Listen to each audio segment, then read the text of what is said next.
Hello friends, जय श्री राम। आज अपन पढ़ रहे हैं कार्बन एवं उसके यौगिक। अब देखो, कार्बन है। प्रकृति में कार्बन भोजन, कपड़े, दवाओं एवं पुस्तकों के रूप में पाया जाता है। भूपर्पटी तथा वायुमंडल में अत्यंत अल्प मात्रा में कार्बन उपस्थित, जैसे कार्बोनेट, हाइड्रोजन कार्बोनेट, कोयला एवं पेट्रोलियम के रूप में पाया जाता है। अब देखो, जो वायुमंडल है उसमें 78% तो मिलती है आपकी नाइट्रोजन, 21% मिलती है ऑक्सीजन और 0.03% मिलती है कार्बन डाइऑक्साइड। क्या मिलती है? Carbon dioxide. और 0.01% है वो अन्य गैस है, जिसमें से 0.03% में से 0.02% आपके मिलेंगे कार्बोनेट, हाइड्रोजन कार्बोनेट, कोयला एवं पेट्रोलियम। अब देखो, कार्बन में आबंधन, सहसंयोजी आबंधन। अब देखो, पहले तो सहसंयोजी बंध किन किन के बीच में बनता है? ए धातु और ए धातु के बीच में बनने वाला बंध क्या कहलाता है? सहसंयोजक बंध। अब सहसंयोजक बंध बनता कैसे है? कार्बन इलेक्ट्रॉन युग्म की साझेदारी से सहसंयोजक बंध बनता है। किससे बनता है? इलेक्ट्रॉन युग्म की साझेदारी से सहसंयोजक बंध है वो आपका बनता है। देखो, क्या कार्बन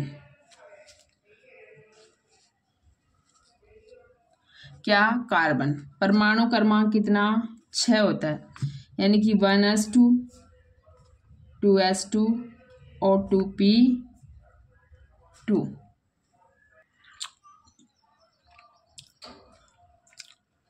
आपने देखा कार्बन परमाणु का परमाणु क्रमांक कितना है? 6 है, यानी कि 1s2, 2s2 और 2p2। अब इसका जो अंदर वाला कोष है, यानी कि के कोष में 2 इलेक्ट्रॉन आ जाएंगे और एल में 4। अब किसी भी परमाणु है, कोई भी तत्व है, उसके केंद्र में क्या होता है? नाभिक। नाभिक में क्या होते हैं? प्रोटॉन और न्यूट्रॉन। तो 6 प्रोटॉन होंगे और 6 ही क्या होंगे? न्यूट्रॉन। 6 प्रोटॉन होंगे और 6 ही न्यूट्रॉन। बाह्यतम वाली कोष क्या कहलाती है इसकी? के कोष। इसमें होंगे आपके 2 इलेक्ट्रॉन। के वाली सेल में कितने? 2 आ गई। अब बार वाली में देखो, बार वाली में आएंगे इसके 4 इलेक्ट्रॉन बार वाले।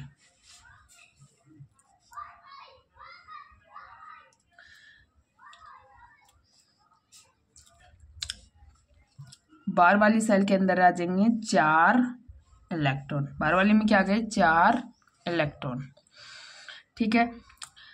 अब देखो, प्रत्येक परमाणु ये चाहता है कि उसका अष्टक पूरा हो, यानी कि उत्कृष्ट गैस विन्यास को वो प्राप्त करे। किसको प्राप्त करे? उत्कृष्ट गैस विन्यास को प्राप्त करे। अब एक स्थिति है कि ये 4 इलेक्ट्रॉन ग्रहण कर ले, तो इसके पास 6 तो प्रोटॉन है और 6 ही क्या है? इलेक्ट्रॉन है। जब ये 4 इलेक्ट्रॉन ग्रहण करेगा तो प्रोटॉन पर 6 प्रोटॉन और 10 इलेक्ट्रॉन हो जाएंगे। 10 इलेक्ट्रॉन हो गए ना। अब देखो, प्रोटॉन पर कैसा चार्ज होता है? प्लस का, और तो प्लस के 6, यहाँ माइनस का 10। अब देखो, नेट चार्ज कितना आएगा? यहाँ -4। नेट चार्ज कितना आएगा? -4। तो क्या बनेगा? C-4, यानी कि कार्ब रेनाइन बनेगा। क्या बनेगा? कार्ब रेनाइन। यदि ये 8 इलेक्ट्रॉन प्राप्त करना चाहे तो क्या बने? कार्ब रेनाइन बने। लेकिन क्या होता है कि अंदर 6 प्रोटॉन है, वो 10 इलेक्ट्रॉन को पकड़ रखने में असमर्थ होते हैं, इसलिए ये कार्ब रेनाइन नहीं बनता। एक स्थिति ये होती है कि ये अपने 4 इलेक्ट्रॉन दान कर दे। क्या कर दे? दान कर दे। तो इसके अंदर क्या है? 6 प्रोटॉन है और 6 ही क्या है? इलेक्ट्रॉन है। 6 प्रोटॉन, 6 ही इलेक्ट्रॉन है। अब 4 इलेक्ट्रॉन का दान कर देगा तो इसके पास कितने इलेक्ट्रॉन बचेंगे? 2 इलेक्ट्रॉन बचेंगे और 6 प्रोटॉन। अब प्रोटॉन पर प्लस के 6 और यहाँ माइनस का 2। अब नेट चार्ज कितना हो जाएगा? नेट चार्ज हो जाएगा प्लस का 4, यानी कि ये 4 इलेक्ट्रॉन निकाल देगा तो इस पर नेट चार्ज कितना आएगा प्लस का 4। लेकिन क्या होता है कि अंदर प्रोटॉन पर धनावेश है और बाहर भी क्या गया +4, यानी कि धनावेश आ गया, क्या गया धनावेश, तो ये कार्ब धनायन बनता है। और समान आवेश में क्या होता है प्रतिकर्षण, इसलिए ये स्थिति भी नहीं बनती। तो कार्बन क्या करता है परस्पर साझेदारी करता है और उससे बनाता है सहसंयोजक बंध। जैसे कार्बन है तो इसके बाह्यतम संयोजकता कोष में कितने इलेक्ट्रॉन है 4 है, और इसके पास आते हैं 4 हाइड्रोजन परमाणु। क्या आते हैं हाइड्रोजन परमाणु, और हाइड्रोजन परमाणु की बाह्यतम कोष में होता है 1 इलेक्ट्रॉन। तो ये परस्पर साझेदारी करेंगे तो हाइड्रोजन का तो हो जाएगा बाह्यतम कोष में 2, क्योंकि इसको तो 1 ही चाहिए, और जो कार्बन है कार्बन के बाह्यतम कोष में कितने हो जाएंगे 8, 4 तो इसके हैं और 4 किसे लेगा अपने हाइड्रोजन के इलेक्ट्रॉन। तो इस प्रकार से ये बनता है साझेदारी वाले बंध बनाता है, और बनने वाले बंध क्या कहलाते हैं सहसंयोजक बंध। अब जो सहसंयोजक बंध है उनमें एक गुण तो होता है श्रृंखलन का, यानी कि जो कार्बन है उसके बहुत सारे यौगिक पाए जाते हैं, उसमें एक गुण है श्रृंखलन, कि प्रकृति में सबसे ज्यादा कार्बन के यौगिक पाए जाते हैं, तो वो कारण है श्रृंखलन, यानी कार्बन है दूसरे कार्बन से मिलकर एक साखित चयनयुक्त संरचना बनाता है। कार्बन है कार्बन से मिलकर साखित चयनयुक्त संरचना बनाता है, जिससे क्या करते हैं श्रृंखलन। एक दूसरा कारण है इसकी चतुर संयोजकता, यानी कि संयोजकता इसकी क्या है 4 है, तो दूसरा कारण क्या है चतुर संयोजकता।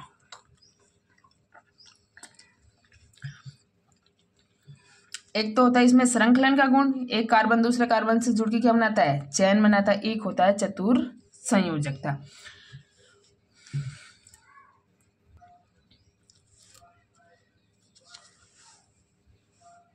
हाँ, ये 4 इलेक्ट्रॉन प्राप्त कर क्या बनाता है C4- यानी कार्ब ऋणायन बना सकता है, लेकिन 6 प्रोटॉन वाले नाभिक के लिए 10 इलेक्ट्रॉन अर्थात अतिरिक्त 4 इलेक्ट्रॉन धारण करना क्या होता है मुश्किल होता है। 4 तो ये स्थिति भी नहीं बनती। नेक्स्ट है ये 4 इलेक्ट्रॉन खोकर C4+ धनायन बना सकता है, लेकिन 4 इलेक्ट्रॉन को खोकर 6 प्रोटॉन वाले नाभिक के लिए 2 इलेक्ट्रॉन का कार्ब धनायन बनाने के लिए अत्यधिक ऊर्जा की आवश्यकता होती है, इसलिए ये क्या नहीं करता 4 इलेक्ट्रॉन का दान भी नहीं करता। तो कैसे बंध बनाया इसने सहसंयोजक बंध। आइए समझते हैं कुछ अन्य यौगिकों में सहसंयोजक बंध कैसे बनते हैं कुछ अन्य परमाणुओं के अंदर।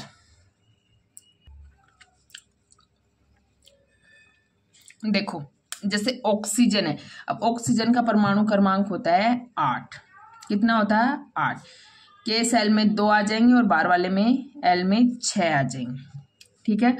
अब 6 को इस प्रकार दर्शा सकते हो, 2 तो यहाँ ये दर्शा लो, ठीक है। ये आ गया कोई दूसरा ऑक्सीजन परमाणु, इसके भी 6 हैं।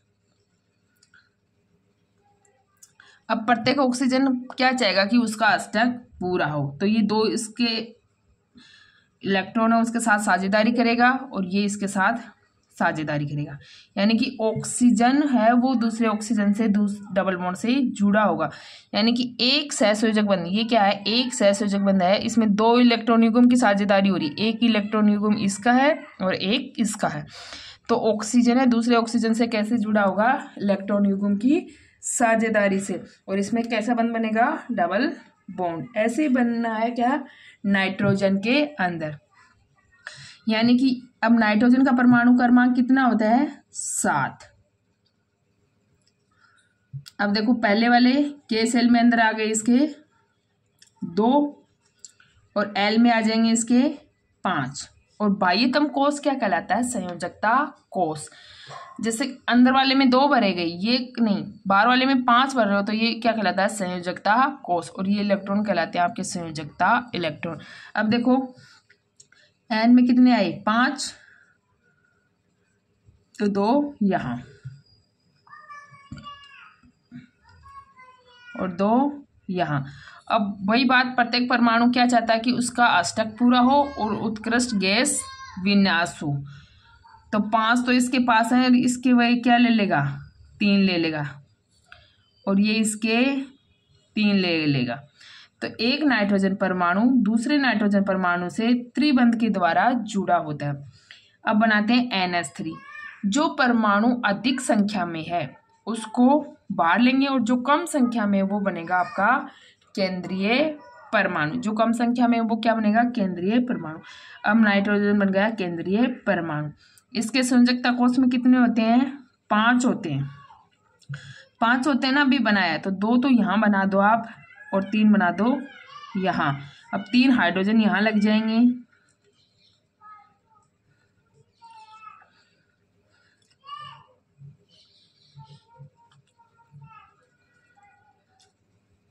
तो इस प्रकार से इसकी संरचना है वो बन जाएगी।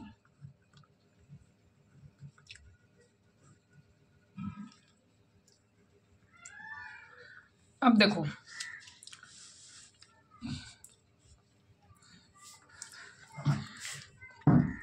ऐसे ही क्या बनती है CH4 के अंदर संरचना। देखो केंद्रीय परमाणु जो कम संख्या में वो केंद्रीय होते हैं। कार्बन की संयोजकता आपने देख ली 4 होती है, और हाइड्रोजन के पास कितने हैं, 1 बाह्यतम कोश के अंदर। ठीक है, तो इस प्रकार से ये बॉन्डिंग कर लेगा। और कैसे बंध बना लिए इसने, सहसंयोजक बंध। कैसे बंध बना लिए, सहसंयोजक बंध। अब देखो सहसंयोजक बंध के गुण। जो सहसंयोजक बंध बनता है उसमें गलनांक और कवथनांक का मान क्या होता है, कम होता है। गलनांक और कवथनांक क्या होते हैं, कम। विद्युत के दुर्बल चालक और दुर्बल अंतराणुक बंध, यानी कि जो सहसंयोजक बंध होता है वो तो प्रबल होता है। जैसे 2 हाइड्रोजन परमाणु यहाँ एकल सहसंयोजक बंध से जुड़े, ये बंध तो क्या है, प्रबल है। कैसा है, प्रबल है। लेकिन अणु के अंदर क्या होते हैं, 2 परमाणु होते हैं। तो यहाँ ये जो बंध है ये कैसा होगा, दुर्बल। कैसा होगा, दुर्बल अंतराणुक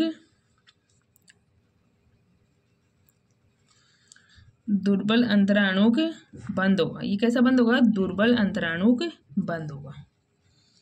ठीक है, अब आते हैं अपर रूप, यानी कि एक ही तत्व के परमाणु अलग अलग क्रम में व्यवस्थित हों। एक ही तत्व के परमाणु अलग अलग क्रम में व्यवस्थित हो तो क्या कहलाते हैं, अपर रूप कहलाते हैं। उनके भौतिक गुण तो अलग अलग होंगे, ठीक है, और रासायनिक गुण समान होते हैं। अब जो कार्बन है उसके 3 अपर रूप प्रसिद्ध है, हीरा, ग्रेफाइट और फुल्लरीन। अब जो हीरा है,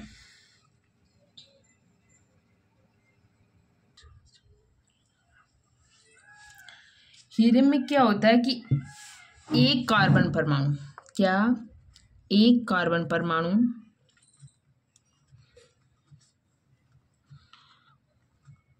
3 अन्य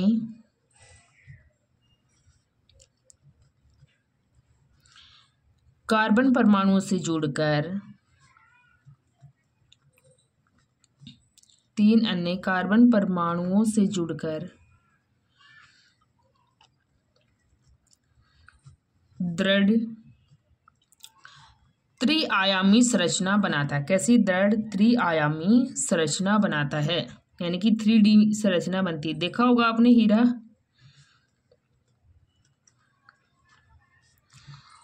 अब देखो यहाँ एक कार्बन परमाणु ऐसे, और इसकी संयोजकता 4 होती है, सॉरी 4 से जुड़ेगा तो किससे जुड़ेगा, 4 से जुड़ेगा। एक कार्बन परमाणु ऐसे 4 से जुड़ेगा, फिर यहाँ कार्बन परमाणु वो अलग 4 से जुड़ेगा, यहाँ कार्बन परमाणु वो 4 से जुड़ेगा। इस प्रकार से जुड़ता है तो कैसी संरचना बनती है, दृढ़ त्रिआयामी। और इसमें कार्बन परमाणु है वो होता है आपका sp3 संकरित। कैसा होता है कार्बन परमाणु, sp3 संकरित। कैसा कार्बन मिलता है, sp3 संकरित। अब देखो सेकंड है इसका ग्रेफाइट। ग्रेफाइट में क्या होता है कि एक कार्बन परमाणु है वो 3 अन्य कार्बन परमाणुओं के साथ बंध बनाता है। इसमें क्या होता है, एक कार्बन परमाणु, ये कार्बन परमाणु है, ये 3 अन्य के साथ इस प्रकार से जुड़ जाएगा, ये कार्बन परमाणु है, ये 3 अन्य के साथ इस प्रकार से जुड़ जाएगा।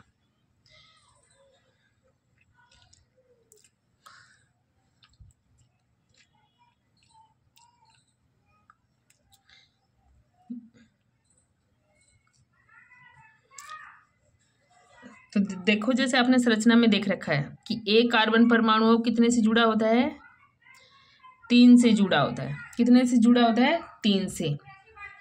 तो ग्रेफाइट में क्या होता है,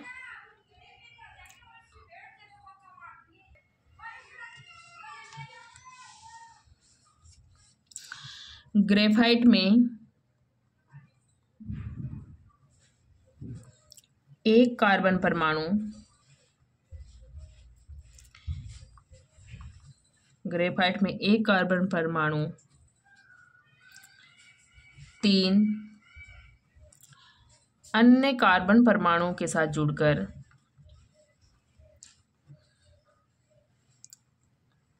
3 अन्य कार्बन परमाणुओं के साथ जुड़कर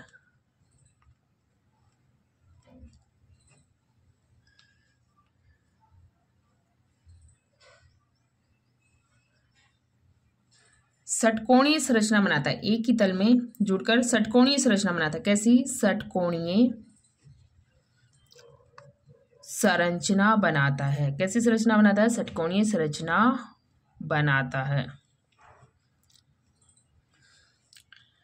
कार्बन ने कैसी बनाई, चतुष्फलकीय। अब आता है फुल्लरीन। अब देखो फुल्लरीन की जो संरचना है वो इस प्रकार से होती है, इस प्रकार से होती है फुल्लरीन की संरचना। अब ये संरचना कैसी है, फुल्लरीन की है। अब इसमें एक 12 वलय तो होती हैं आपकी पंचकोणीय और 20 वलय होती हैं वो होती हैं षटकोणीय। और जो C60 फुल्लरीन है वो सबसे ज्यादा प्रसिद्ध फुल्लरीन है और इसकी खोज करी थी बंकमिस्टर फुल्लर ने। इसकी खोज किसने करी थी, बंकमिस्टर फुल्लर ने। तो इसमें 12 वलय होती हैं, वो तो होती हैं बच्चों पंचकोणीय। 12 वलय कैसी, पंचकोणीय। और जो 20 वलय हैं, 20 वलय हैं वो होती हैं षटकोणीय। कैसी होती हैं, षटकोणीय। और जो C60 है वो सबसे प्रसिद्ध फुल्लरीन है। इसकी खोज करी थी बंकमिस्टर फुल्लर ने। किसने करी थी, बंकमिस्टर फुल्लर ने। और इसकी संरचना होती है कैसी, जियोसैडिक गुंबद के समान। कैसी संरचना होती है इसकी, जियोसैडिक गुंबद के समान। संरचना कैसी, जियोसैडिक गुंबद के समान।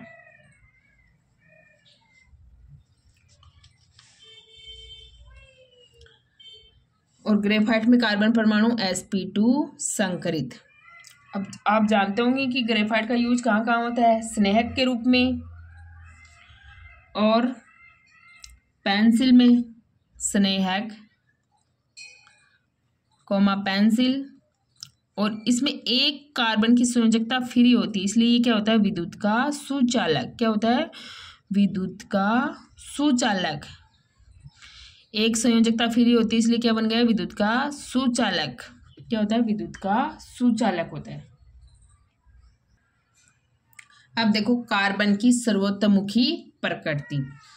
अब कार्बन है वो सबसे ज्यादा क्यों पाया जाता है, सर्वोत्तमुखी का अर्थ है कि सबसे ज्यादा क्यों पाया जाता है। अब देखो कार्बन में कार्बन के ही अन्य परमाणु के साथ आबंध बनाने की अद्वितीय क्षमता होती है। इस गुण को क्या कहते हैं, श्रृंखलन या कैटिनेशन कहते हैं। इस कारण कार्बन पाया जाता है। नेक्स्ट है इसका चतुर्संयोजकता। कार्बन के 4 अन्य परमाणु यानी इसकी जो संयोजकता है वो या तो कार्बन या अन्य परमाणु अथवा कुछ अन्य एक संयोजक तत्वों के परमाणु के साथ आबंधन की क्षमता होती है, जैसे oxygen, hydrogen, nitrogen, sulphur, chlorine के साथ बनाने की क्षमता होती है। इस कारण क्या है, कार्बन है वो प्रकृति के अंदर सर्वतोमुखी पाया जाता है। अब देखो सैचुरेटेड कंपाउंड यानी कि संतृप्त यौगिक। अब कार्बन परमाणु के बीच केवल एक कार्बन से जुड़े हों, यानी कि एक कार्बन है दूसरे कार्बन से सिर्फ सिंगल बॉन्ड से जुड़े, एकल बंध से जुड़े, ठीक है। जब सिंगल बॉन्ड से जुड़े तो इसे क्या कहेंगे, संतृप्त यौगिक। क्या कहेंगे, संतृप्त यौगिक कहेंगे। एक कार्बन परमाणु दूसरे कार्बन से किस बॉन्ड से जुड़ रहा है, सिर्फ सिंगल बॉन्ड से, तो क्या कहेंगे उसको, संतृप्त यौगिक।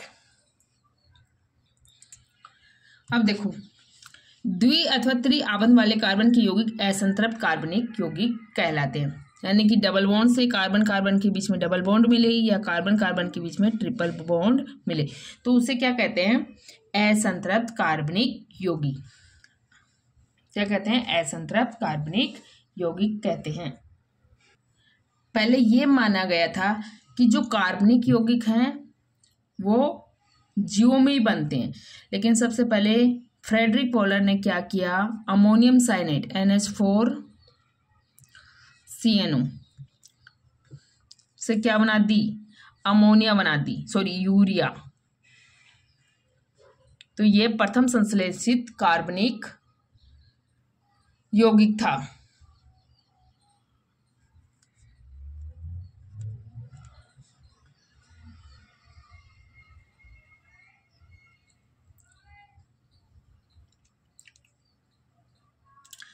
क्या बनाई, अमोनियम साइनेट से यूरिया बनाई। अब देखो संतृप्त एवं असंतृप्त कार्बनिक यौगिक, saturated and unsaturated organic compound. जब एक कार्बन दूसरे कार्बन से सिंगल बॉन्ड से जुड़ी तो कैसा हो जाएगा, संतृप्त हो जाएगा। क्या कहेंगे, एल्केन। अनुलग्न लगेगा आपका, सामान्य सूत्र होगा CnH2n+2। अब यहाँ ये दो कार्बन की चेन बना दो, संयोजकता पूरी करो, CH3 और CH3।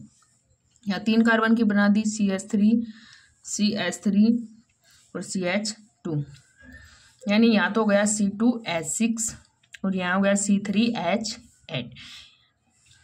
अब चार कार्बन की बनाते तो देखो पहले दो कार्बन की बनाई CH3 फिर तीन की बनाई CH2 CH3 C3H6। अब चार कार्बन की बनाओ, 1 2 3 और 4, यानी कि चार कार्बन का सूत्र क्या हो जाएगा, C4 और H10, ठीक है। अब देखो यहाँ से जब यहाँ आ रहे हो और यहाँ से यहाँ आ रहे हो तो एक ही समूह बढ़ रहा है, कौन सा, CH2 समूह बढ़ रहा है। क्या बढ़ रहा है, CH2 समूह बढ़ रहा है। और ये CH2 समूह बढ़ना क्या हो गया, इसकी समजात श्रेणी। किसी भी क्रियात्मक समूह या किसी भी संतृप्त या असंतृप्त कार्बनिक यौगिक में जब एक कार्बन परमाणु से दो कार्बन परमाणु वाली चेन और 2 से 3 कार्बन परमाणु वाली चेन में जाते हैं तो एक CH2 समूह बढ़ता है, और इस CH2 समूह को बढ़ने को क्या कहते हैं, समजात श्रेणी कहते हैं। कि प्रत्येक अगला सदस्य पिछले वाले सदस्य से CH2 समूह जाता है, ये क्या कहलाता है, समजात श्रेणी।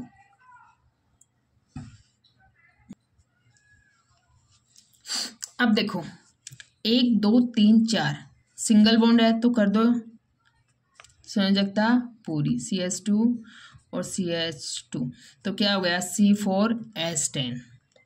ये कितने कार्बन की चेन है, 1 2 3 4 5, तो C5 और H12 है। यानी कि यहाँ से जब यहाँ आ रहे हो तो भी एक ही समूह बढ़ रहा है, चाहे कार्बन की चेन कितनी भी लंबी बना लो, जब लगातार दो कार्बन पर चेन के मध्य एक CH2 का ही अंतर होता है। अब देखो नेक्स्ट आता है एल्किन। क्या आता है, एल्किन। अब जब एक कार्बन परमाणु दूसरे कार्बन परमाणु से डबल बॉन्ड से जुड़े तो क्या कहेंगे, एल्कीन। इसका सामान्य सूत्र होता है CnH2n। अनुलग्न क्या लगता है, ईन लगता है। अनुलग्न क्या लगता है, ईन। अब देखो दो कार्बन की चेन 3 की और फिर 4 की, तो क्या हो जाएगा, CH2 और CH2, यानी कि C2H4। ये हो जाएगा C3H6, ये हो जाएगा C4H8। यानी कि जब लगातार उसी कार्बन चेन में आगे बढ़ रहे हैं तो वही CH2 समूह बढ़ रहा है। क्या बढ़ रहा है, CH2 समूह बढ़ रहा है। तो इसे क्या कहेंगे, ये हो गई इसकी समजात श्रेणी। क्या हो गई, समजात श्रेणी।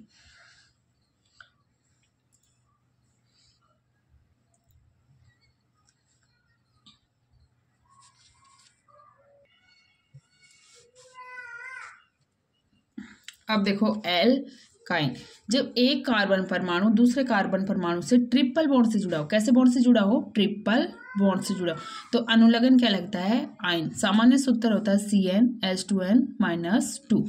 यानी अब देखो यहाँ कार्बन की चेन बनी है तो C2H2, यहाँ क्या हो जाएगा C3H4, C4H6। अब देखो जब उसी कार्बन चेन में आगे चल रहे हैं 2 से 3 पर, 3 से 4 पर, तो वही एक ही ग्रुप बढ़ रहा है, क्या, CH2 समूह। तो ये क्या हो गई, इसकी समजात श्रेणी। क्या हो गई, एल्काइन की समजात श्रेणी या होमोलोगस सीरीज। अब देखो श्रृंखलाएं, शाखाएं एवं वलय।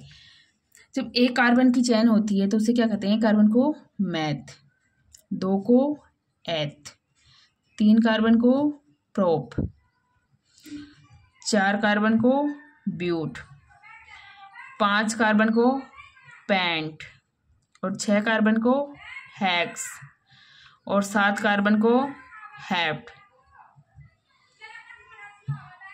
8 कार्बन को ऑक्ट, और 9 कार्बन को नियो, और 10 कार्बन को डेका। 10 कार्बन को क्या कहते हैं, डेका। 10 कार्बन को क्या कहते हैं, 8 को ऑक्टो, 9 को नियो और 10 को डेका।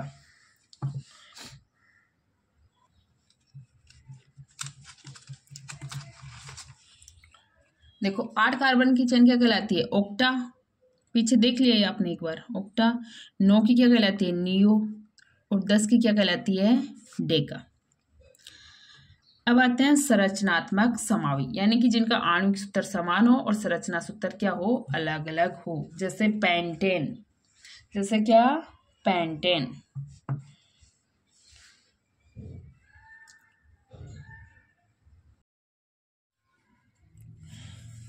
संरचनात्मक समावी यानी कि जिनका आणविक सूत्र क्या हो, समान हो और संरचना सूत्र अलग अलग हो, क्या कहलाते हैं, संरचनात्मक समावी। अब जो पेंटेन है उसके 3 संरचनात्मक समावी बनते हैं। चलो देखते हैं दोस्तों कैसे बनते हैं। जैसे ये है, पेंट है तो 5 कार्बन और एन है तो सिंगल बॉन्ड। एक तो ये चेन बन जाएगी, अणुसूत्र हो जाएगा C5H12। एक ये बन जाएगी,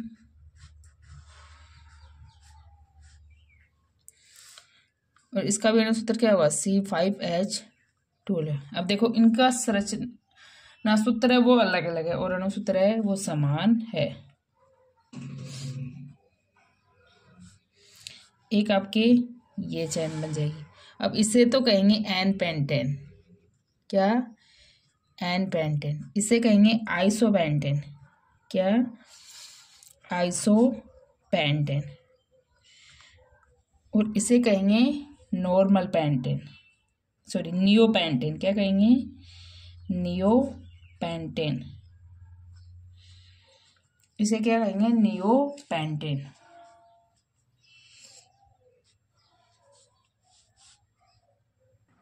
तो ये हो गए आपके संरचनात्मक समावी जिनका अणुसूत्र समान और संरचना सूत्र अलग अलग। देखो यहाँ इस कार्बन की संयोजकताएं पूरी करो।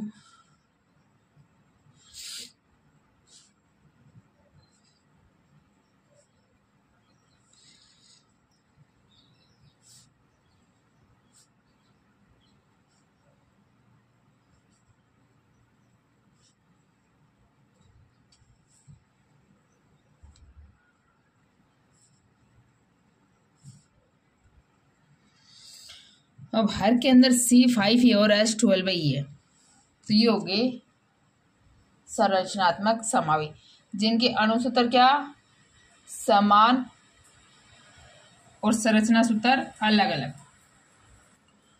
अब देखो दोस्तों कुछ आती है मतलब कार्बन परमाणु है वो आपके वलय के अंदर स्थित होंगे। किसके अंदर? वलय के अंदर। अब देखो 6 कार्बन परमाणु की एक वलय बन गई, 1 2 3 4 5 6 कार्बन को क्या कहते हैं? हेक्स। और सारे एकल बंध से जुड़े हैं तो एन, हेक्सेन। और चैन के अंदर है इसलिए साइक्लोहेक्सेन। नाम क्या हो गया? साइक्लोहेक्सेन। अब बेंजीन है C6H6। क्या है बेंजीन? C6H6। इसमें क्या होता है बेंजीन के अंदर कि 6 कार्बन होंगे लेकिन एक अल्टरनेट या एकांतर क्रम में क्या द्विबंध उपस्थित होगा। एकांतर क्रम में कौन सा बंध मिलेगा? द्विबंध मिलेगा। और एक एक हाइड्रोजन लगा दो तो C6H6 को क्या कहते हैं? बेंजीन। अब बेंजीन में आपको क्या निकाल लें? एक आता है विषम परमाणु, यानी कि हाइड्रोजन श्रृंखला में यह एक तत्व या अधिक हाइड्रोजन को इस प्रकार प्रतिस्थापित करता है। या तो किसको करेगा? एक तत्व को हाइड्रोजन से जैसे हाइड्रोकार्बन श्रृंखला उसमें एक कार्बन जुड़ा तो या तो कार्बन को प्रतिस्थापित करेगा या हाइड्रोजन को। इस प्रकार प्रतिस्थापित करता है कि कार्बन की संयोजकता संतुष्ट रहती है। कार्बन की संयोजकता क्या रहती है? संतुष्ट रहती है। ऐसे यौगिकों में हाइड्रोजन को प्रतिस्थापित करने वाले तत्वों को विषम परमाणु कहते हैं। जो हाइड्रोजन को प्रतिस्थापित करता है उनको क्या कहते हैं? विषम परमाणु। क्या कहते हैं? विषम परमाणु। यह समूह कुछ प्रकार्यात्मक समूह भी उपस्थित हो सकते हैं। इस चयन के अंदर क्या हो सकते हैं? आपके कुछ प्रकार्यात्मक समूह भी उपस्थित हो सकते हैं। ये प्रकार्यात्मक समूह यौगिकों को विशिष्ट गुण प्रदान करते हैं। ये प्रकार्यात्मक समूह क्या करते हैं? यौगिकों को विशिष्ट गुण प्रदान करते हैं। अब देखो विषम परमाणु क्या कौन कौन से हो सकते हैं यौगिकों का प्रकार। एक तो ये होगा हाइड्रो कार्बन चैन में क्लोरो, ब्रोमो, फ्लोरो ये सब लग जाए। ठीक है, तो इसे क्या कहेंगे? इस ग्रुप को कहेंगे हेलो ग्रुप। जैसे आपका लगाया क्लोरो, ब्रोमो और फ्लोरो, इस ग्रुप को क्या कहेंगे? Hello group. क्लोरो लग गया, फ्लोरो लग गया, ब्रोमो। अब ऑक्सीजन युक्त विषम परमाणु, अब OH लगेगा किसी हाइड्रोकार्बन चेन में तो क्या कहेंगे? Alcohol. C double bond OH लगेगा, C डबल बॉन्ड O और H लगेगा तो क्या कहेंगे? Aldehyde. C double bond O और H लगेगा तो क्या कहेंगे? एल्डिहाइड। अब ketone C double bond O, ketone है ना वो आपके हमेशा कार्बन चेन है उसकी कहाँ मिलेगा? बीच में मिलेगा। कीटोन कहाँ मिलेगा? हमेशा कार्बन चेन के बीच में, यानी कम से कम 3 कार्बन परमाणुओं की चेन होगी कीटोन के लिए। कितने कार्बन परमाणुओं की चेन बनेगी? 3 की। एक आता है कार्बोक्सिलिक अम्ल, C डबल बॉन्ड O और OH, इसे क्या कहते हैं? कार्बोक्सिलिक अम्ल।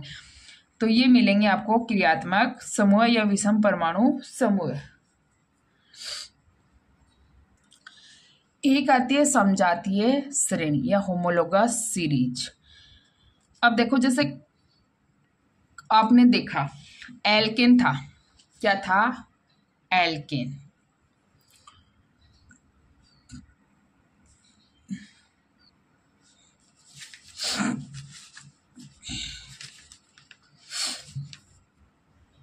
जैसे क्या था?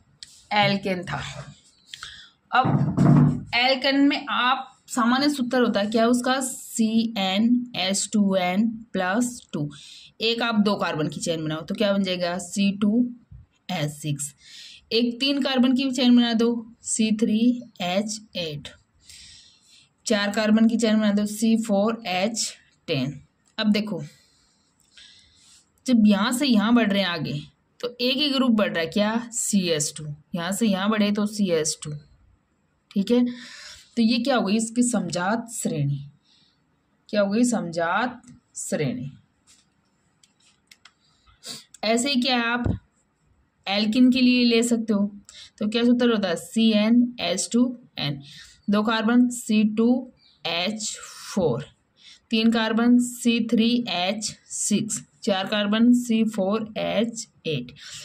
यानी कि यहाँ भी यहाँ से यहाँ जा रहे हो तो CS2 समूह बढ़ रहा है, यहाँ से यहाँ जा रहे हो तो CS2 समूह ही बढ़ रहा है। ये क्या हो गई? इसकी समजात श्रेणी। चाहे एल्कोहल की देख सकते हो तो C2H5OH, फिर क्या बनेगा? C3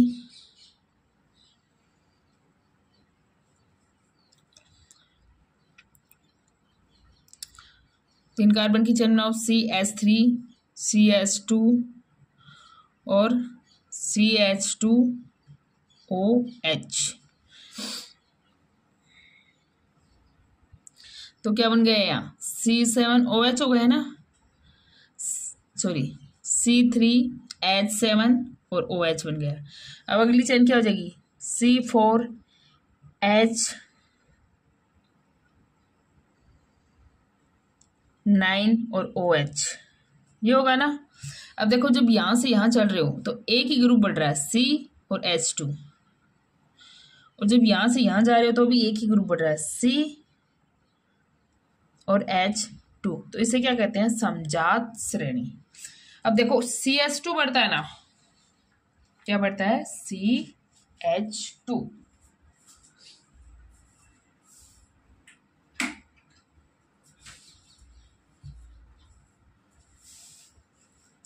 क्या बढ़ता है CH2। तो एक कार्बन है उसका द्रव्यमान होता है 12 एटॉमिक मास यूनिट, और हाइड्रोजन का होता है आपका 1 एटॉमिक मास यूनिट। तो यानी कि 14 AMU मास है आपका बढ़ता है। कितना बढ़ता है 14 AMU मास है वो आपका बढ़ता है। और इससे क्या होते हैं गलनांक और क्वथनांक है वो बढ़ते हैं। क्या बढ़ते हैं आगे चलते हैं तो गलनांक एवं क्वथनांक बढ़ते हैं। गलनांक एवं क्वथनांक बढ़ते हैं। यानी कि कार्बन की किसी भी तो चैन के अंदर चले जाओ, कार्बन की किसी भी चैन के अंदर चले जाओ, ठीक है, एल्कीन एल्काइन और एल्केन के अंदर, या कोई भी क्रियात्मक समूह ले लो, उसमें एक कार्बन से अगले कार्बन पर चलोगे तो एक ही समूह बढ़ेगा, कौन सा CH2, जिससे आने वाला जो यौगिक है उसका पीछे वाले से वो क्या बढ़ेगा गलनांक और क्वथनांक, और मास है उसका द्रव्यमान कितना बढ़ेगा 14 AMU।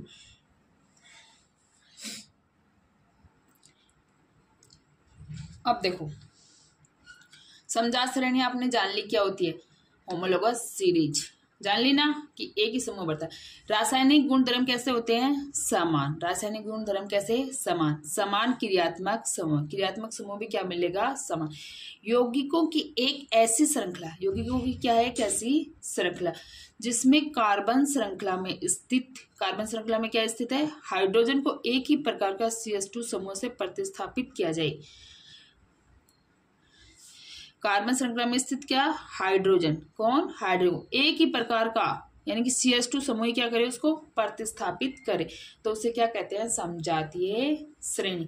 समजात श्रेणी के बढ़ने से 14 AMU द्रव्यमान बढ़ता है, 14 एटॉमिक मास यूनिट, यानी कार्बन का द्रव्यमान होता है 12 और हाइड्रोजन का होता है 1। समजात श्रेणी में आणविक द्रव्यमान बढ़ता है तो भौतिक गुणों में क्रमबद्धता दिखाई देती है। क्या होता है आणविक द्रव्यमान बढ़ता है तो भौतिक गुणों में क्रमबद्धता दिखाई देती है, यानी कि जो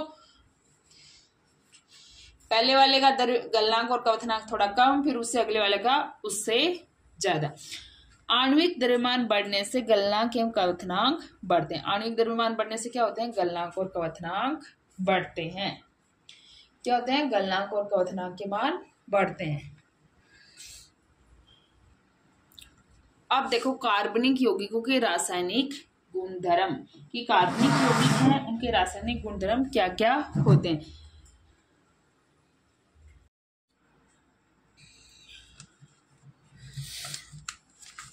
अब देखो आपने क्या देखा कार्बनिक यौगिकों के रासायनिक गुणधर्म, यानी कि कार्बनिक यौगिकों का दहन होता है ऑक्सीजन की उपस्थिति में, तो क्या बनता है कार्बन डाइऑक्साइड उष्मा एवं प्रकाश, क्या बनता है कार्बन डाइऑक्साइड उष्मा एवं प्रकाश। अब देखो जैसे ही मेथेन है, मेथेन का दहन हो रहा है तो क्या बन रहा है कार्बन डाइऑक्साइड वाटर और उष्मा और प्रकाश। ऐसे ही क्या एथेनॉल का दहन हो रहा है तो कार्बन डाइऑक्साइड वाटर उष्मा और प्रकाश बन रहा है। अब देखो संतृप्त हाइड्रोकार्बन, यानी कि कार्बन है दूसरे कार्बन से कैसे बॉन्ड से जुड़ा है एकल बंध से, तो कैसे ज्वाला देंगे स्वच्छ और नीली ज्वाला निकलेगी, कैसे ज्वाला निकलेगी स्वच्छ और नीली। जबकि असंतृप्त कार्बनिक यौगिक, कार्बन यौगिक असंतृप्त कार्बन यौगिकों से अत्यधिक काले धुएं वाली पीली ज्वाला निकलेगी। जैसे आप लकड़ी जलाते हो चूल्हे के अंदर तो कैसी ज्वाला निकलती है, पीली सी ज्वाला निकलती है और धुआं निकलता है। तो लकड़ी वगैरह क्या है, असंतृप्त है। वायु की आपूर्ति सीमित कर देने पर, वायु की आपूर्ति क्या कर दो, सीमित कर देने पर संतृप्त हाइड्रोकार्बन स्वच्छ ज्वाला देते हैं। वायु की आपूर्ति सीमित कर दोगे तो संतृप्त हाइड्रोकार्बन है उससे कैसी ज्वाला निकलेगी, स्वच्छ।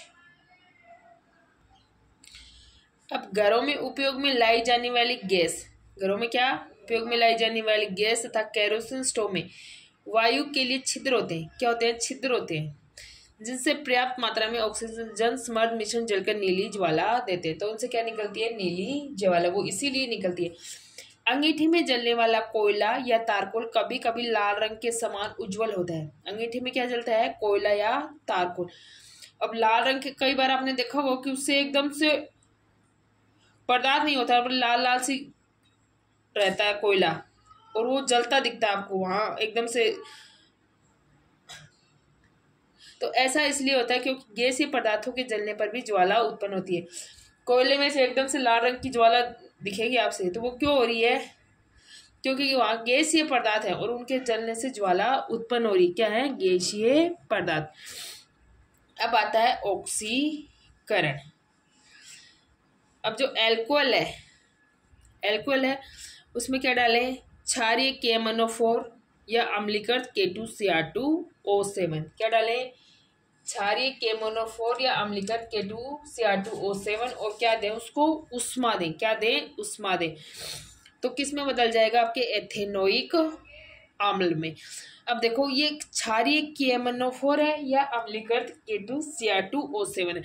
ये क्या करता है कि ऑक्सीजन देता है, किसको, एल्कोहल को। इसलिए ये क्षारीय KMnO4 या अम्लीकृत K2Cr2O7 क्या कहते हैं, ऑक्सीकारक। क्या कहलाते हैं, KMnO4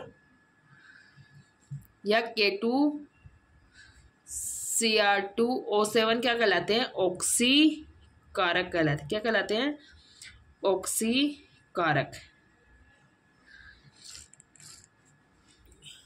और आपका जो एथेनॉल है वो एथेनोइक अम्ल में बदल जाता है। ये क्या है, एथेनॉल। क्या है, एथेनॉल। और ये किस में बदल गया है, एथेनोइक अम्ल में। किस में बदला, एथेनोइक अम्ल में।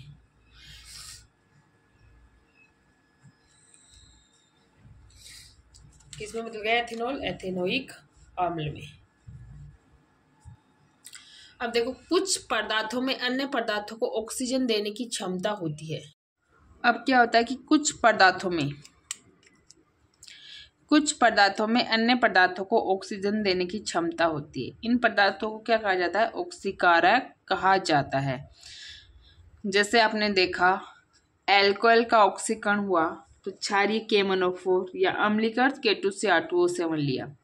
इन्होंने एल्कोहल को ऑक्सीजन दिया और उसको कार्बोक्सिलिक अम्ल में बदल दिया। तो ये पदार्थ क्या कहलाए, ऑक्सीकारक। क्या कहलाए, ऑक्सीकारक। अब देखो देखते हैं संकलन अभिक्रियाएं। अब जो कार्बन है वो दूसरे कार्बन से डबल बॉन्ड से जुड़ता है। तो जो भी असंतृप्त हाइड्रोकार्बन होते हैं वो क्या देते हैं, संकलन अभिक्रियाएं। असंतृप्त हाइड्रोकार्बन क्या देते हैं, संकलन अभिक्रियाएं।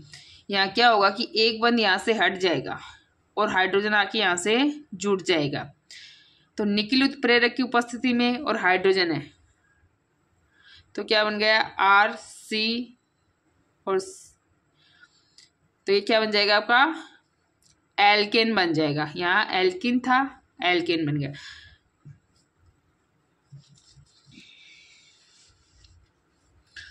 असंतृप्त हाइड्रोकार्बन है वो किस में बदल जाएंगे, आपके संतृप्त हाइड्रोकार्बन। वनस्पति तेलों में साधारणतः लंबी असंतृप्त कार्बन श्रृंखलाएं होती हैं। वनस्पति तेलों में क्या होती है, लंबी असंतृप्त कार्बन श्रृंखलाएं होती है। जबकि जंतु वसा में संतृप्त, जंतु वसा में कैसी होती है, संतृप्त होती हैं। अब आती है प्रतिस्थापन अभिक्रियाएं। कौन सी अभिक्रियाएं, प्रतिस्थापन अभिक्रियाएं। जैसे क्या, जो संतृप्त हाइड्रोकार्बन है उन्होंने किसके साथ क्रिया करी? क्लोरीन के साथ सूर्य के प्रकाश की उपस्थिति में। क्या बना दिया? मेथिल क्लोराइड प्लस H2, यानी कि एक क्लोरीन आपकी इस साइड से जुड़ता जाएगा और वहां से हाइड्रोजन वो हटता जाएगा, यहाँ Cl जुड़ जाएगा और H हट जाएगा। अब देखो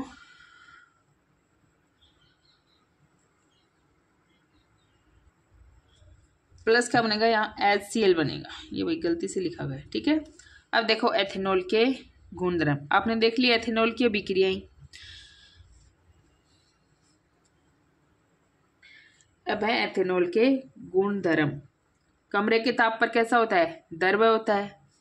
कमरे के ताप पर द्रव्य। उपयोग कहाँ करते हैं? टिंचर आयोडीन में, कफ सिरप में और टॉनिक में। उपयोग कहाँ? टिंचर आयोडीन, कफ सिरप और टॉनिक के अंदर करते हैं। अब देखो सोडियम के साथ अभिक्रिया, किसकी? एथेनॉल की। तो सोडियम के साथ अभिक्रिया करके क्या बनाता है?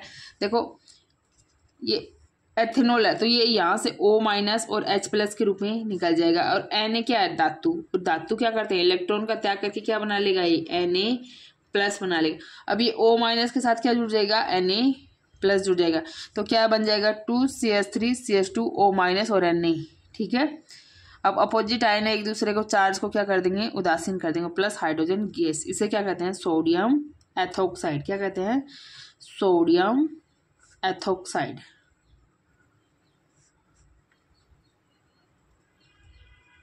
अब देखो असंतृप्त हाइड्रोकार्बन बनाने की अभिक्रिया।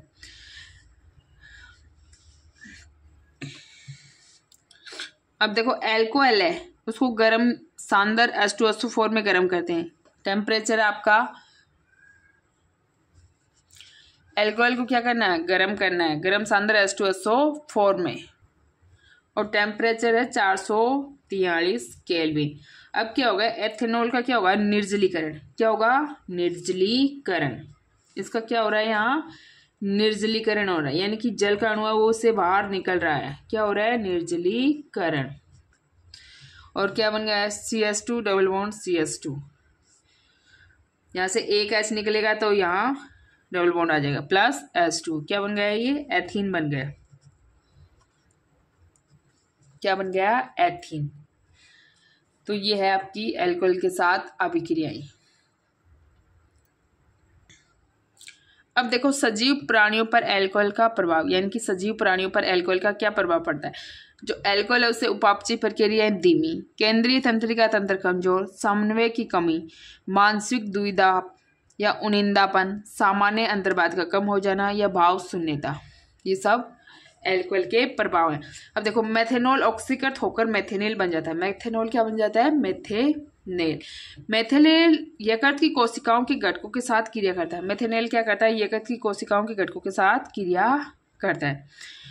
और यकृत की कोशिकाओं का जो प्रोटोप्लाज्म है, क्या? प्रोटोप्लाज्म, उसको क्या कर देता है? स्कंदित हो जाता है। क्या हो जाता है? प्रोटोप्लाज्म स्कंदित हो जाता है। मेथेनल चाक्षुष तंत्रिका को प्रभावित करता है जिससे व्यक्ति अंधा हो जाता है। मेथेनल क्या करता है? चाक्षुष तंत्रिका है उसको क्या करता है? प्रभावित करता है जिससे व्यक्ति अंधा हो जाता है। अब देखो एथेनोइक अम्ल के गुणधर्म। एथेनोइक अम्ल को सामान्यतः क्या कहा जाता है? एसिटिक अम्ल, यानी कि एथेन, दो कार्बन को क्या कहेंगे? एथेन। ये हो गए दो कार्बन। अब लास्ट वाले carbon C double bond O और OH लगा और यहाँ लगा CH3, क्या हो गया? एथेनोइक अम्ल हो गया। अब देखो एथेनोइक अम्ल को सामान्यतः क्या कहा जाता है? एसिटिक अम्ल, ये इसका सामान्य नाम है। क्या नाम है इसका सामान्य नाम? एसिटिक अम्ल। सामान्य नाम क्या है? एसिटिक अम्ल। सामान्य नाम क्या है? एसिटिक अम्ल। एसिटिक अम्ल का 3 से 4% विलयन सिरका अचार परिरक्षक के रूप में काम लिया जाता है। 3 से 4% विलयन कहाँ मिला जाता है? सिरका या अचार परिरक्षक के रूप में। शुद्ध एथेनोइक अम्ल का गलनांक 290 केल्विन होता है। शुद्ध एथेनोइक अम्ल का गलनांक कितना होता है? 290 केल्विन होता है। इसलिए ठंडी जलवायु में शीत के दिनों में जम जाता है। गलनांक कम होता है इसलिए ठंडी जलवायु में शीत के दिनों में क्या हो जाता है? जम जाता है। इस कारण इसे क्या कहते हैं? ग्लेशियल एसिटिक अम्ल कहते हैं। क्या कहते हैं? ग्लेशियल एसिटिक अम्ल कहते हैं। कार्बोक्सिलिक अम्ल दुर्बल अम्ल होते हैं। कार्बोक्सिलिक अम्ल कैसे अम्ल होते हैं? दुर्बल अम्ल होते हैं। अब आपने देखा कि एथेनोइक अम्ल की गुणधर्म देखे आपने। अब देखते हैं एथेनोइक अम्ल की अभिक्रिया। अब सबसे पहले आता है एस्टीकरण अभिक्रिया। क्या आता है? एस्टीकरण अभिक्रिया। किसकी उपस्थिति में करवाते हैं आप? अम्ल की उपस्थिति में। ये कैसी अभिक्रिया है? उत्क्रमणीय। अब देखो एथेनोइक अम्ल है, उसकी अभिक्रिया करवाई इसने आपने किसके साथ? एल्कोहल के साथ। एथेनोइक अम्ल की अभिक्रिया किसके साथ करवाई? एल्कोहल के साथ। तो जो कार्बोक्सिलिक अम्ल होंगे वो देंगे आपके OH और एल्कोहल देगा H। क्या बन जाएगा? CH3 C double bond O CH2 और CH3। तो ये क्या हो गया? एस्टर। क्या बन गया? एस्टर बन गया। यहां से OH निकलेगा, यहां से H और प्लस H2। तो एस्टर की गंध कैसी होती है? मृदु होती है। एस्टर की गंध कैसी होती है? मृदु। इत्र बनाने एवं स्वाद उत्पन्न करने वाले कारक के रूप में किया जाता है। किसके लिए? इत्र बनाने और स्वाद उत्पन्न करने वाले कारक के रूप में किया जाता है। अब आता है साबुनीकरण। साबुनीकरण में क्या है कि जो एस्टर बना, देखो यहाँ एस्टर बना, उसने सोडियम हाइड्रोक्साइड के साथ रिएक्शन करी। किसके साथ? सोडियम हाइड्रोक्साइड के साथ रिएक्शन करी। तो क्या बना? एल्कोहल बना और कार्बोक्सिलिक अम्ल का सोडियम लवण। क्या बना? एल्कोहल प्लस कार्बोक्सिलिक अम्ल का सोडियम लवण। एस्टर ने किसके साथ रिएक्शन करी? Sodium hydroxide. तो ये रिएक्शन हो गई आपकी साबुनीकरण। अब देखो ये था आपका CH3COO2H5 एस्टर था, इसने NH के साथ रिएक्शन करी, क्या बना लिया? अब ये देखो COO, यहाँ ये तो निकलेगा Na प्लस के रूप में और OH निकलेगा माइनस के रूप में। अब OH माइनस के रूप में निकलेगा, वो तो जुड़ जाएगा यहाँ C2H5OH और ये जुड़ जाएगा यहाँ CH3COO माइनस, ये निकलेगा माइनस के रूप में और ये निकलेगा प्लस। अब प्लस से साथ माइनस वाला जुड़ेगा,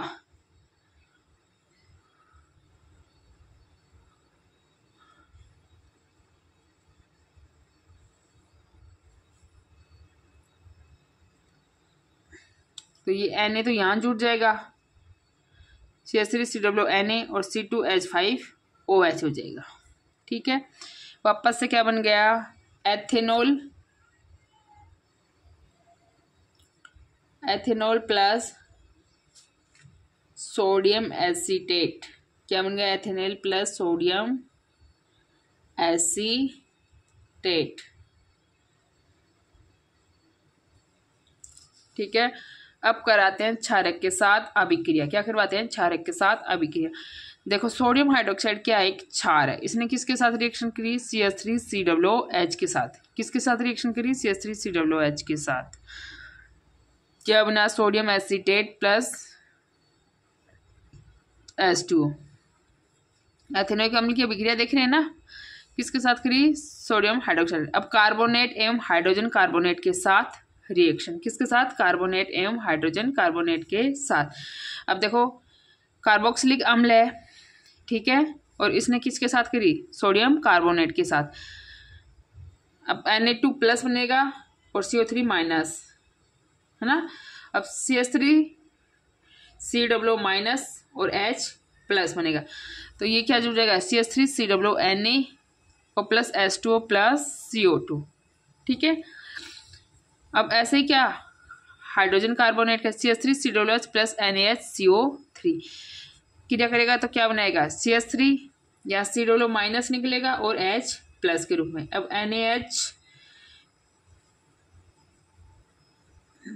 Na प्लस और CO3 माइनस, तो क्या बन जाएगा? CO2। अब देखो ये अम्ल है और क्रिया करके क्या बनाएगा? कार्बोनेट के साथ। कार्बोनेट क्या है? कार्बोनेट के साथ क्रिया करके क्या बनाएगा? H2O और CO2 प्लस CH3COO ने सोडियम एसीटेट, वाटर और कार्बन डाइऑक्साइड।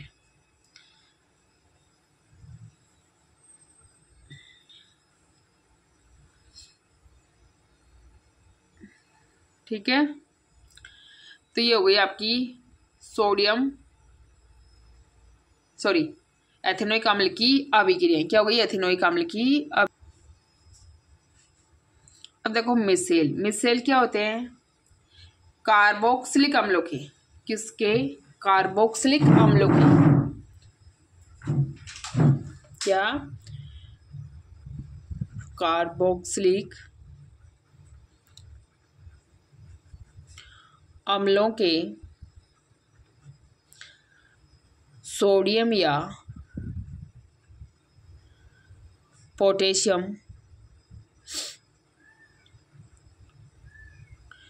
कार्बोक्सिलिक अम्लों के सोडियम या पोटेशियम लवण होते हैं।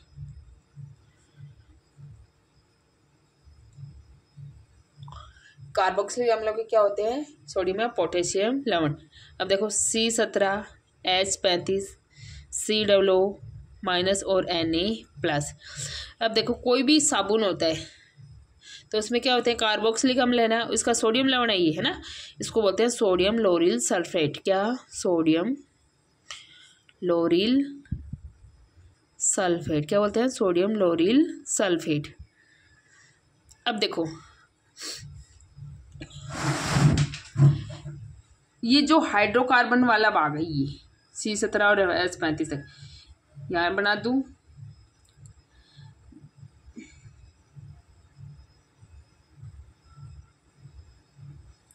अब ये हाइड्रोकार्बन भाग है। कौन सा भाग है? हाइड्रोकार्बन। ये भाग तो होता है आपका क्या? हाइड्रोफोबिक यानी कि जल विरोधी भाग है। ये कौन सा भाग है? जल विरोधी भाग। और ये COO- वाला भाग होता है, ये होता है, इसको तो बोलते हैं टेल और इसको बोलते हैं हेड। और ये होता है आपका हाइड्रोफिलिक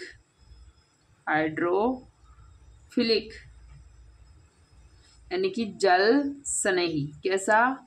जल स्नेही बोलते हैं इसे। क्या बोलते हैं? जल स्नेही। और जो Na+ है, ये किसके अंदर चला जाता है? आपके जल के अंदर। किसमें चला जाएगा? जल में। किसमें चला जाएगा? जल में। अब देखो ये भाग तो जल के अंदर चला जाएगा। अब जैसे कोई डस्ट पार्टिकल आएगा, ठीक है, वो कैसा होता है? तेल वगैरह होते हैं गंदगी, तो वो कैसा होगा? जल विरोधी होगा। और उसके पास साबुन का टेल वाला भाग है, ये खुद भी क्या है? हाइड्रोफोबिक यानी जल विरोधी है। क्या है?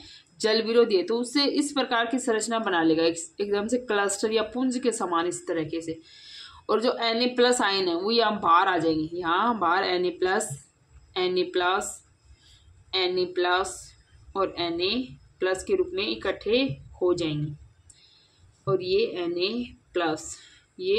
Na+, और इनका जो जल विरोधी भाग है वो तो उस मैल के कण के पास, और जल स्नेही है वो बाहर जल के अंदर। तो इस प्रकार की संरचना क्या कहलाती है? मिशेल कहलाती है। क्या कहलाती है? मिशेल कहलाती है। अब देखो साबुन के अणु लंबी श्रृंखला वाले कार्बोक्सिलिक अम्लों के सोडियम या पोटेशियम लवण होते हैं। अब R-C आयनिक भाग कैसा होता है? जल स्नेही। अब इसके दो भाग हो गए। ये वाला भाग क्या कहलाता है? हेड। और हेड क्या होता है? हाइड्रोफिलिक यानी कि जल स्नेही। और जो टेल वाला भाग है वो होता है हाइड्रोफोबिक यानी कि जल विरोधी। और Na आयन चले जाएंगे आपके जल के अंदर। कहाँ चले जाएंगे? जल के अंदर। अब देखो कठोर जल में साबुन झाग क्यों नहीं बनाता? साबुन क्या करता है? कठोर जल में Ca+2 Mg+2 आयनों से क्या करता है? अभिक्रिया करता है। और क्या बनाता है? अघुलनशील पदार्थ बनाता है। और वो अघुलनशील पदार्थ है वो शरीर के ऊपर ही एकदम से स्कम जैसे पदार्थ के रूप में जम जाते हैं। किस पदार्थ के रूप में? स्कम। इसलिए साबुन कठोर जल में झाग नहीं बनाता। अब देखो अपमार्जक लंबी श्रृंखला वाले सल्फोनिक अम्ल या लंबी श्रृंखला वाले अमोनियम लवण होते हैं। अपमार्जक क्या होते हैं? सल्फोनिक अम्ल। क्या होते हैं? सल्फोनिक अम्ल या लंबी श्रृंखला वाले अमोनियम लवण होते हैं जो क्लोराइड या ब्रोमाइड आयनों के साथ बनते हैं, जो क्या बनते हैं, क्लोराइड या ब्रोमाइड आयनों के साथ बनते हैं। इन यौगिकों का आवेशी सिरा कठोर जल में उपस्थित कैल्शियम एवं मैग्नीशियम आयनों के साथ अघुलनशील पदार्थ नहीं बनाता, यानी कि अघुलनशील पदार्थ वो नहीं बनाते। अपमार्जक का उपयोग शैम्पू बनाने में होता है। कहाँ होता है अपमार्जक का उपयोग? शैम्पू बनाने में। अब देखो एसेट की संरचना बनानी है। एसेट क्या है? एसेट की संरचना एक मुकुट के आकार की होती है। कैसी होती है? मुकुट के आकार की, जिसमें 8 सल्फर परमाणु एक वलय में जुड़े होते। प्रत्येक सल्फर परमाणु 2 अन्य सल्फर परमाणु के साथ सहसंयोजक बंध बनाता है। प्रत्येक सल्फर परमाणु क्या करता है? 2 अन्य सल्फर परमाणुओं के साथ कैसा बंध बनाता है? सहसंयोजक। जैसे आपका सल्फर है तो इसका ये रहा सल्फर, 16 नंबर आता है ना इलेक्ट्रॉनिक परमाणु क्रमांक। अब पहले का उसमें 2, फिर 8 और फिर 6, 2, 8 और 6 भरे जाएंगे। अब बार वाले सेल में क्या है? इसके पास 6 हैं, तो आपको 8 एसेट में 8 बनाने हैं, तो ऐसे बना लो। ये हो गए 4। अब ये एक, ये और एक, ये और एक ये। अब 2 4 तो हो गई ये, और एक बना दो यहाँ और एक बना दो इसका यहाँ। अब 4 तो ये हो गए, एक बन जाएगा इसका यहाँ और एक यहाँ। 4 तो ये हो गए, एक बनेगा इसका इधर और एक बनेगा इसका इधर। अब इसका एक इधर और ये 4 ये और एक इधर, 4 ये और एक इधर, 4 ये और एक इधर और एक इसका, इसके 4 और एक इधर इसका और एक इधर इसका, दोनों के एक यहाँ 4 और ये एक, दोनों के एक आ गए और यहाँ भी दोनों के। अब ऐसे बनाएगा।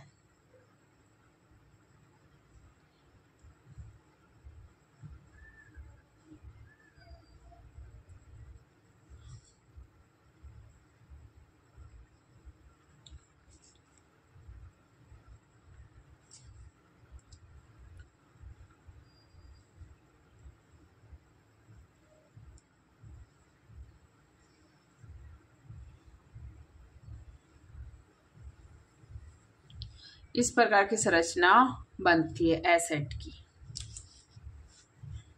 या इलेक्ट्रॉन डॉट स्ट्रक्चर। ठीक है।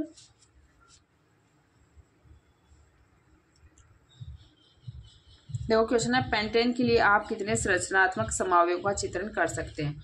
तो पेंटेन के लिए एक तो सीधी श्रृंखला बन जाएगी, जिससे क्या कहेंगे? N pentane. एक ये बन जाएगी तो इसे कहेंगे आइसोपेंटेन, और एक ये बनेगी जिसे कहेंगे नियोपेंटेन। अब देखो नेक्स्ट क्वेश्चन, क्या ब्रोमोपेंटेन के संरचनात्मक समावेश संभव? हाँ, ब्रोमोपेंटेन के संरचनात्मक समावेश संभव है। देखो क्वेश्चन नंबर फर्स्ट है, एथेन का आणविक सूत्र C2H6 है। इसमें सहसंयोजक बंध देखने आपको। अब देखो C2H6 है, एथेन का आणविक सूत्र क्या है? C2H6, C2H6 यानी कि 2 कार्बन की चेन है। ठीक है, 2 कार्बन की चेन है। संयोजकताएं पूरी करो, H H H H H और H। अब देखो 1 2 3 4 5 6 7 यानी कि 7 सहसंयोजक बंध है। तो इसमें आपका राइट आंसर क्या हो जाएगा? 7 सहसंयोजक बंध है। नेक्स्ट क्वेश्चन, ब्यूटेनोन चतुर कार्बन यौगिक है जिसका प्रकार्यात्मक समूह। अब देखो ब्यूटेनोन पूछा है, क्या पूछा है? ब्यूटेनोन, क्या पूछा है? ब्यूटेनोन।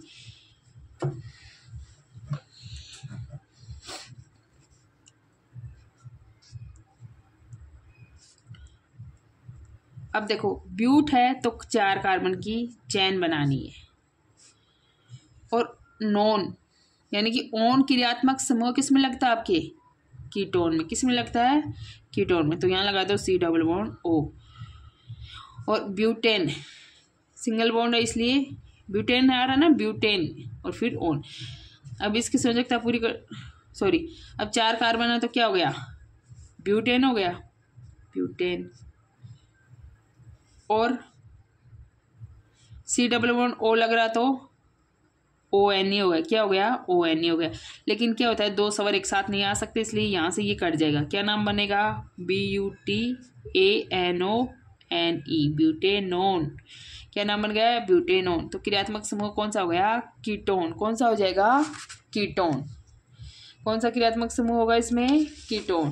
तो इसमें क्या आ जाएगा, कीटोन। क्वेश्चन नंबर 3 है, खाना बनाते समय यदि बर्तन की तली बाहर से काली हो रही है तो इसका मतलब है कि भोजन पूरी तरह नहीं पका। ये बात गलत है। ईंधन पूरी तरह से नहीं जल रहा। हाँ, ईंधन पूरी तरह से नहीं जल रहा। अब देखो नेक्स्ट क्वेश्चन, CH3Cl में आबंध निर्माण का उपयोग कर सहसंयोजक आबंध की प्रकृति समझाइए। CH3Cl। अब देखो केंद्रीय परमाणु कौन बनेगा, जो सबसे कम है, CH3 और Cl। जो सबसे कम है वो क्या बनेगा, केंद्रीय परमाणु। तो कार्बन को बना लिया केंद्रीय परमाणु। सहसंयोजक बंध की प्रकृति समझानी है ना। अब देखो हाइड्रोजन की संयोजकता कितनी होती है, सॉरी कार्बन की 4 होती है, तो 4 कार्बन लगा दो, ठीक है। अब यहाँ हाइड्रोजन लगे हैं 3 तो, और हाइड्रोजन के बाह्यतम कोश में 1, और क्लोरीन के बाह्यतम में कितने होते हैं, 7 होते हैं,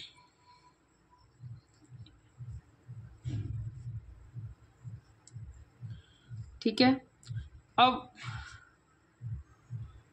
ये तो बनेगी इसकी इलेक्ट्रॉन डॉट स्ट्रक्चर। क्या, इलेक्ट्रॉन डॉट स्ट्रक्चर बनेगी।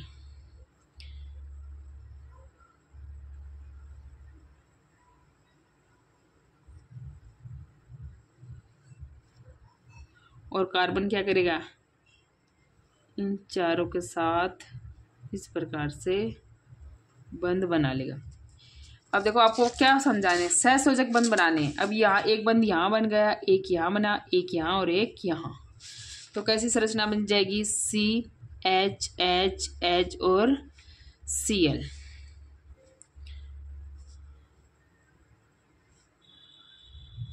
तो इस प्रकार से तो बंध बनेंगे, और ये बन गया। अब देखो नेक्स्ट क्वेश्चन, इलेक्ट्रॉन बिंदु संरचना बनाइए किसकी, एथेनोइक अम्ल की। तो एथेनोइक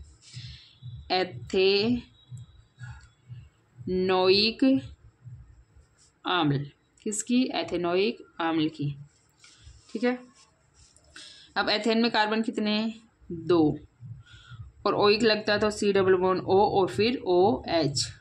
अब इस कार्बन की संयोजकता क्या हुई, CH3 और COOH। क्या बनाना है, इलेक्ट्रॉन बिंदु संरचना।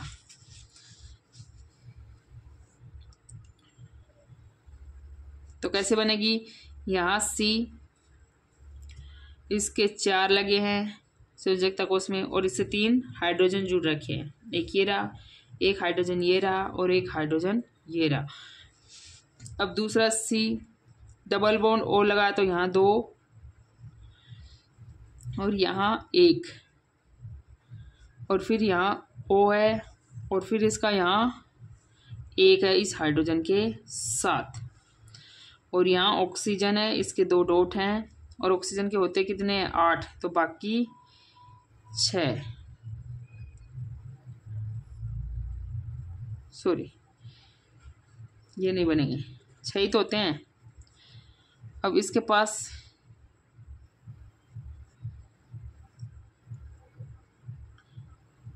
6 हो गए ना। अब तो इस हाइड्रोजन ने यहाँ बॉन्डिंग कर ली, और इस ऑक्सीजन ने 6 तो ये हैं, और 2 ये ले लेगा। इस कार्बन के पास कितने, 4 और 4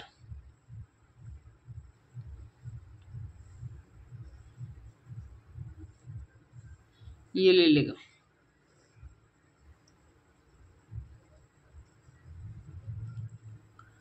चार ये ले लिए, और इस कार्बन के पास 4 तो ये हैं,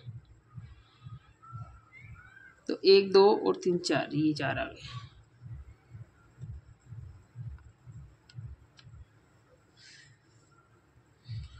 और इस ऑक्सीजन के पास 6 और 2 ये 8।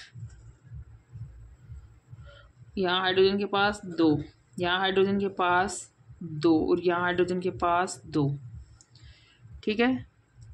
इसके 2 हो गए, इसके 2, इसके 2, इसके 4 तो ये और 4 ये 8, इसके 4 तो ये अंदर और 1 2 और 2 4 8, और इसके ऑक्सीजन के 2 और 2 4 और 2 6 और ये 2 2 4 2 6 और ये 2 हो गए 8 और इस हाइड्रोजन के 2।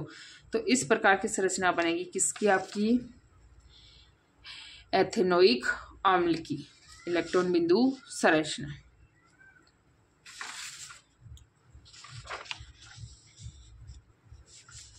अब देखो H2S की बनानी है आपको इलेक्ट्रॉन बिंदु संरचना। दूसरा क्या है, H2S की इलेक्ट्रॉन बिंदु संरचना बने। अब सल्फर में देखा आपने बाइथम में कितने होते हैं, 6 होते हैं। कितने होते हैं, 6 होते हैं।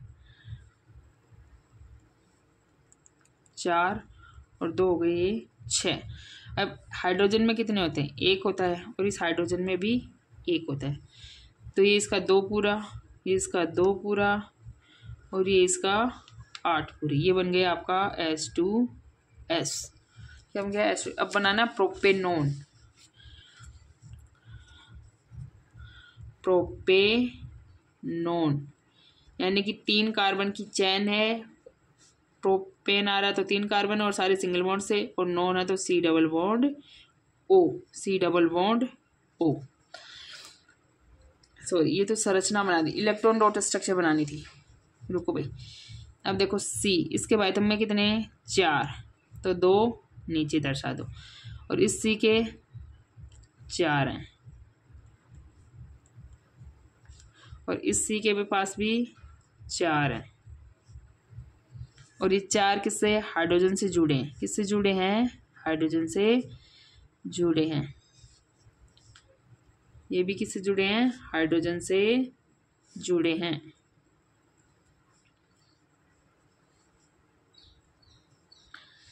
अब देखो, ये इसके साथ कर लेगा बॉन्डिंग, ये इसके साथ कर लेगा बॉन्डिंग, ये इसके साथ कर लेगा, और ये वाला कार्बन यहाँ ऑक्सीजन है, तो ऑक्सीजन के पास 2 तो ये हैं, 2 ये रहे, और 2 ये 6, तो 4 2 6 और 1 7 और 8। ये कार्बन किसके साथ कर लेगा, इन तीनों के साथ कर लेगा। ठीक है, अब ये वाला कार्बन, इसको भी 8 चाहिए।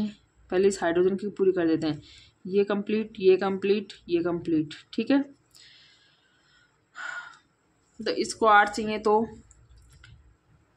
2 2 4 2 6 और 2 8, तो ये ऐसे बना लेगा। ये हो गए इसके, इस कार्बन के, और इस कार्बन के कैसे हो जाएंगे, 6 तो ये हैं और 1 ये हो गए इस कार्बन की।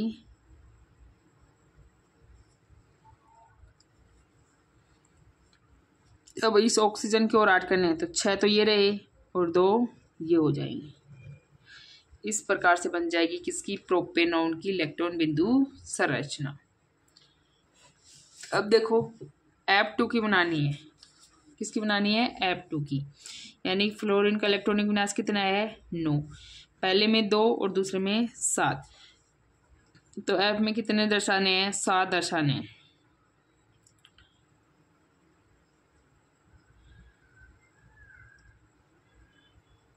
ये हो गए 7, और इस F में भी 7,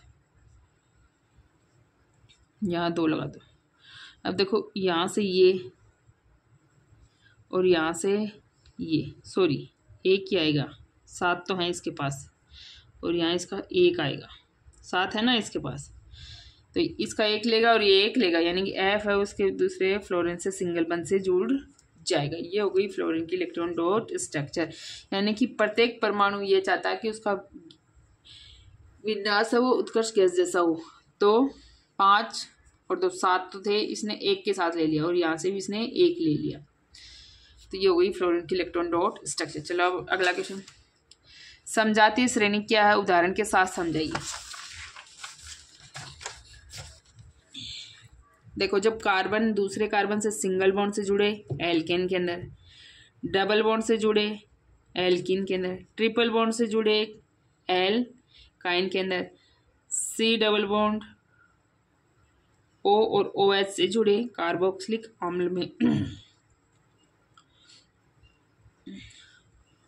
और क्या,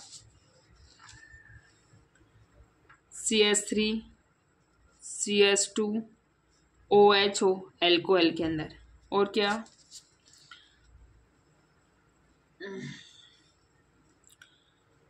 CH3 C double bond O और CH3O, CH3 C double bond और CH3O। और एक और ग्रुप रह गया CH3 CH2 C double bond O और यहाँ H। अब देखो यहाँ 2 कार्बन की चेन है CH3 और CH3। अब देखो 3 की बनाओगे तो CH3 CH2 CH3 हो जाएगा, और 4 की बनाओगे तो क्या होगा, CH3 CH2 CH2 CH3। यानी कि एक श्रृंखला में आगे बढ़ रहे हो तो सिर्फ CH2 ग्रुप बढ़ रहा है। इसमें चल के देख लो, CH2 डबल बॉन्ड CH2, फिर 3 की चलोगे तो CH3 CH2 double bond CH2।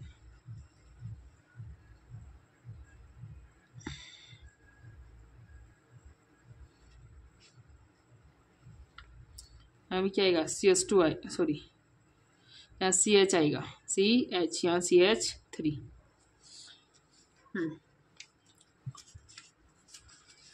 अब देखो यहाँ बढ़े तो यहाँ क्या था, CH और CH।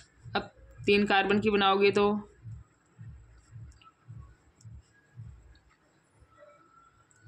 क्या बढ़ जाएगा, CH3,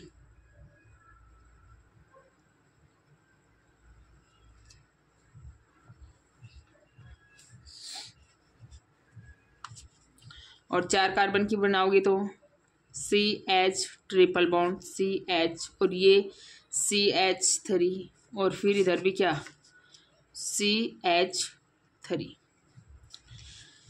यानी कि जब एक श्रृंखला से दूसरे श्रृंखला में जा रहे हो तो सिर्फ एक ही ग्रुप बढ़ता है, CH2 हर जगह। तो ये क्या कहलाती है, समजात श्रेणी। क्या कहलाती है, समजात श्रेणी कहलाती है। तो इनमें से आप कोई भी उदाहरण दे सकते हैं, किसी का भी बना लेना, हर में CH2 बढ़ेगा। तो इनके रासायनिक गुण क्या होते हैं, समान होते हैं। रासायनिक गुण समान, रासायनिक गुण कैसे, समान। क्रियात्मक समूह है समान, क्रियात्मक समूह कैसा होता है, समान होता है। क्रियात्मक समूह कैसा होता है, समान होता है। और कार्बन श्रृंखला में स्थित, क्या, कार्बन श्रृंखला में स्थित हाइड्रोजन को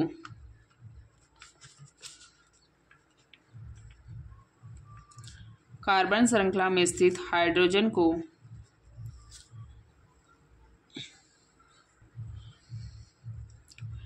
एक ही प्रकार का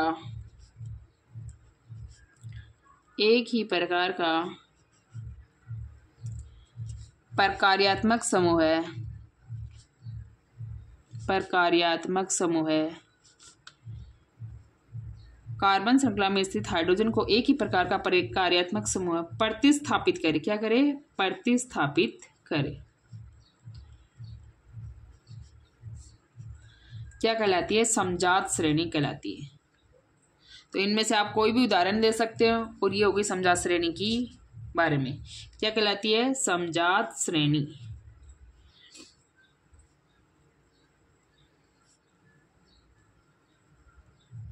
क्या कहलाती है, समजात श्रेणी।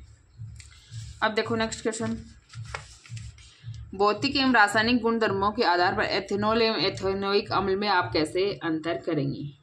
तो इसमें आपको एथेनॉल की अभिक्रियाएं बतानी है और एथेनोइक अम्ल की अभिक्रियाएं बतानी है, और इनके भौतिक गुणधर्म बताने हैं, जो आपने पीछे वीडियो में पढ़ा। जब साबुन को जल में डाला जाता है तो मिसेल का निर्माण क्यों होता है। क्या एथेनॉल जैसे दूसरे विलायकों में भी मिसेल का निर्माण होगा, नहीं। क्योंकि एथेनॉल है उसमें दो भाग नहीं होते, जल से नहीं और जल विरोधी, इसलिए मिसेल का निर्माण नहीं होगा। क्या नहीं होता उसमें? दो भाग नहीं होते एथेनॉल के, जल से नहीं और जल विरोधी, जबकि साबुन में होते हैं। कार्बन एवं उसके यौगिकों का उपयोग अधिकतर अनुप्रयोगों में ईंधन के रूप में किया जाता है। तो कार्बन है वो क्या करता है? पर्याप्त ऊष्मा, प्रकाश और कार्बन डाइऑक्साइड देता है, इसीलिए क्या करते हैं? उसका उपयोग ईंधन के रूप में किया जाता है। कठोर जल को साबुन से उपचारित करने पर झाग के निर्माण को समझाइए। कठोर जल साबुन से क्रिया करके क्या बनाता है? वो पढ़ लिया आपने पीछे वीडियो में। यदि आप लिटमस पत्थर लाल एवं नीला को साबुन से जांच करें तो आपका परीक्षण क्या होगा? तो साबुन क्या होता है? लवण है। कार्बोक्सिलिक अम्लों के सोडियम या पोटेशियम लवण होते हैं। तो लवण क्या देगा? कोई फर्क नहीं पड़ेगा लाल और नीले लिटमस पत्थर से। हाइड्रोजनीकरण क्या, इसका औद्योगिक अनुप्रयोग क्या? हाइड्रोजनीकरण क्या है? जो एथीन थी और उसमें हाइड्रोजन जोड़ा निकल उत्प्रेरक की उपस्थिति में, तो जो असंतृप्त हाइड्रोकार्बन था वो किस में बदल गया? संतृप्त हाइड्रोकार्बन में। जो जंतु वसा है वो कैसी होती है? असंतृप्त, और जबकि जंतु वसा है वो तो होती है संतृप्त, और पादप वसा है वो कैसी होती है? असंतृप्त। दिए गए हाइड्रोकार्बन एवं CH4 में किसमें संकलन अभिक्रिया होगी? किसमें जुड़ेगा? तो किसमें जुड़ेगा? C2H6 में, यानी कि जहां डबल बॉन्ड होगा, और C3 इसमें नहीं जुड़ेगा। C3H6 नहीं, इसमें भी नहीं जुड़ेगा, इसमें भी नहीं जुड़ेगा, इसमें C2H2 में जुड़ेगा। यहाँ संतृप्त है C3H6।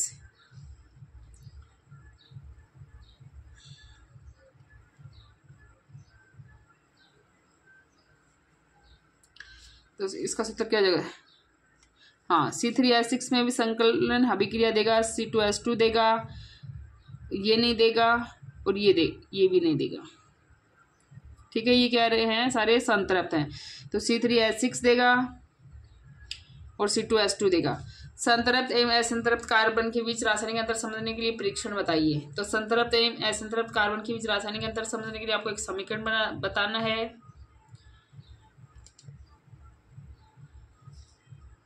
कौन सी अभिक्रिया बता देंगे? उसमें ये आ जाएगा आपके, कौन सी? हाइड्रोजनीकरण अभिक्रिया। जो असंतृप्त होंगे वो हाइड्रोजनीकरण देंगे, संतृप्त होंगे वो देंगे नहीं। अब साबुन की प्रक्रिया को क्रिया विधि समझानी है, ये आप समझा देंगे, पीछे आपने समझ लिया। तो ये थे आपके चैप्टर के क्वेश्चन आंसर। आए